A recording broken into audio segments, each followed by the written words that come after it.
Hi, and welcome back. We're on our second week of Art History 2, and we have sort of gone over the amazing Renaissance, right? So now we are in the 16th century. After that first quarter from 1500 to 1525, when we talk about the high Renaissance, the biggest explosion of talent, and we're going into the rest of the 16th century. And it's a heavy century, full of dark moments. And this time, the Renaissance is becoming less classic, less clean, less clear, and it's become mannered. Mannered is with something that's a little exaggerated, so we call this mannerism. So the end of the Renaissance becomes the beginning of mannerism. And basically, let's talk about a little bit about the late Renaissance, the 16th century art. What's going on? Well, for one thing, there is an explosion in 1517 in Germany, where you have Martin Luther.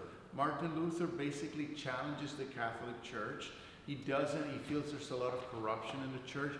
Maybe some of the very Renaissance pictures from Florence, that they're too sexy, too sensuous, too whatever. So he feels like religion is losing authenticity. It's becoming more about merchandising, if you will.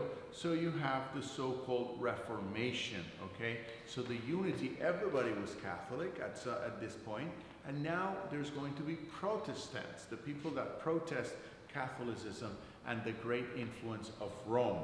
The issues were things like, Mary is not the mother of God. There is things like also Rome has too much power. We don't want to do confession with a person that's big in the Catholic Church. We want to confess directly with God. All these things are going on. At the same time, Rome, okay, where the Vatican is, the seat of the Catholic Church, is sacked. You have people from the Habsburgs, from the area of Charles V, from Spain. All these people, they form together an army. A European army goes and sacks Rome. They invade Rome, and you know what that does? It makes the Renaissance more international, because all these people take the paintings, take famous works, take famous sculptures, and they take it all over Europe. So even though it was a terrible thing for Rome, it spreads the influence of the Renaissance, okay? Thanks to the invasion by Charles V, the Habsburg king of Spain, okay? But it's a multinational force. In any case, so you have the Reformation, right? The Protestant Reformation that starts in the north. And what does the church do? The church does the CounterReformation. Oh yeah? You're going to challenge my authority? Well, I'm going to fight back. And the church fights back by putting more emphasis on images, more paintings of crosses, bigger paintings of virgins. It's like a press, sort of full press antagonism, like a war of press relations. So basically, now we have mannerism or maniera. So before we had chiaroscuro, perspective, sfumato, and the veneration of antiquity. Now we have, hey, look how good I am. I can do like technical virtuosity. Like the artists are sort of bragging about how well they can paint. Also, more erudite subject matter. The topics of the painting, it's not just a Madonna, it's not Christ, it's not simple. It's things that common people, you and I, we don't know about it. So it becomes a little bit more twisted like that. Also, beautiful figures, more beautiful men, more beautiful women.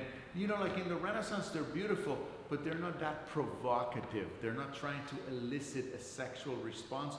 Here, there's a little bit of that sexual innuendo going into the pictures, okay? And also the compositions. no longer the, the triangle of the Madonna of the rocks. Now the compositions are very, very dynamic. So there's a new definition of beauty happening, okay? It's not so proportional.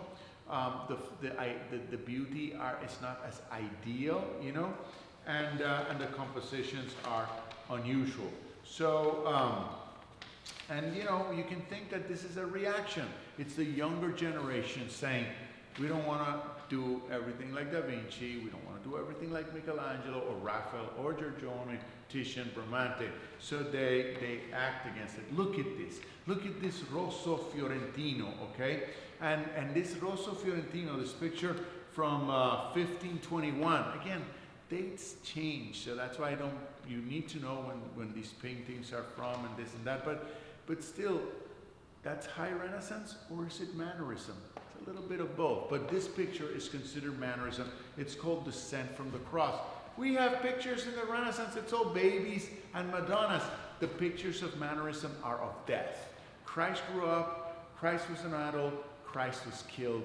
The picture of the man being brought up dead from the cross. So it's a new kind of drama. It's dark, okay? It's dark. And here you have Descent from the Cross. It's an oil painting. And look, look at the composition. It's very convoluted, right? It's like a zigzag in the space. Now, compare that to other classics. Look at this other one, Jacopo Pontormo, the Deposition. Again, Christ is already dead. He's been dragged out. Look at this. How does this compare with the Renaissance? This doesn't look like a Renaissance picture. Yes, it's well drawn. Yes, it's got bright colors. But look at the topic. It's terrible. Again, a dead man being brought out. I mean, he's kind of melting away. There's people all over the place. That is Mannerism, okay? I want you to remember Rosso Fiorentino, Descent from the Cross. I want you to remember Jacopo da Pontormo. Look at that, Pontormo. Now, the Medicis are still fighting because they had been taken out of Florence. They're coming back to Florence, and so there's all that going on. Michelangelo, because he lived a long life, his last pictures of Michelangelo are Mannerist. He was the priest of the High Renaissance. He was the genius, terribilità, but now his paintings, like for example, The Last Judgment, they're also Mannerist.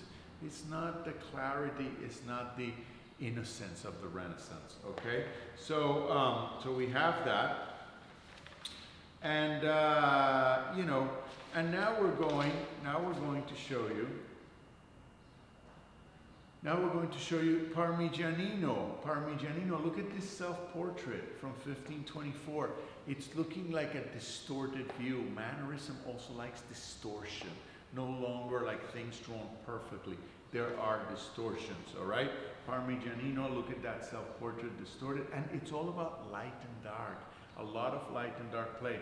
Now look at this distortion. Parmigianino, Madonna with the long neck. Oh my God, how strange. Look at the kid. The kid looks like a mutant. Is that a baby or a 12-year-old on the Virgin's lap? Look at the Virgin's body so tall. Look at the compressed space behind it. Something very weird is happening with this Mannerism art, okay? 1535. Compare that with Raphael. Look at a Raphael picture. Look at this Parmigianino. What a difference. What a different energy. And then there's Angelo Bronzino. Here's Bronzino. And he's doing this allegory of Venus. Now, this is kind of soft-core. I mean, today we can watch hardcore pornography on the internet any moment of the day, of the week, of the month. But look at this picture. I mean, this is beautiful. It's the woman's body and everything. But there is more of a provocation than before with the high Renaissance bodies, okay? So this is Bronzino, Allegory of Venus, 1546. So we have how folly and pleasure blind people to the jealousy and fraud of sensual love. It's all about love and complication, and there's a refined erotic ideal going on. And what is Mannerism again? What is the difference between Mannerism and Renaissance? Well, in Mannerism you have technical virtuosity. Wow, convoluted painting, complex imagery, a lot of people, and also inventive compositions, different compositions. They're not balanced like before, okay? And let's see, I'm gonna keep going. Now I want to show you, what's going on in Rome.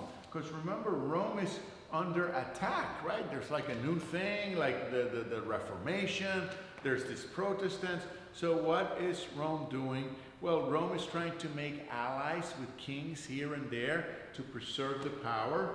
And basically, the church starts putting out pronouncements and saying, we are going to fight this. We are going to fight this.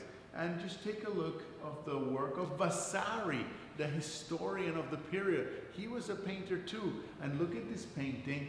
This is mannerism. A lot of bodies. Is getting more complicated. Look at Correggio. Correggio, the Assumption of the Virgin, where the Virgin goes up. This looks like bees, or a swarm of bees, or ants, or a lot of little animals. It's almost scary. Again, that is all mannerism. And look at the exaggeration going up to the sky, you know, where the Virgin is going to go to heaven. A lot of pictures like this, you know, at this era. Also, kind of erotic. 1532, okay? Jupiter and Io, okay? Jupiter is the god. He's coming in a cloud to get Io pregnant. And look at this image, and she's kind of like going into the cloud, and the cloud is the other god. So this is different. This is different from the Renaissance that we have studied. And one of my favorite artists towards the tail end of this is Paolo Veronese. Look at this Last Supper almost. It's Christ in the house of Levi from 1573. But look at that Last Supper in comparison to the simplicity of Da Vinci's Last Supper. Again, this is mannerism, okay? This is mannerism. And look at this other Last Supper, Jacopo Tintoretto at the end of the 1500s. What a mess of a Last Supper. I mean, I love it, but it's super exaggerated. That is mannerism. So we have talked about all these incredible and different mannerist artists, you know, Correggio, Parmigianino, Tintoretto, you know, and they all have the influence of the great masters, because these people know to paint. Nobody paints like this anymore. Nobody has that capacity to paint anymore, although we wish we did. And you know, let's end the mannerism with the great Spanish master, a guy called El Greco.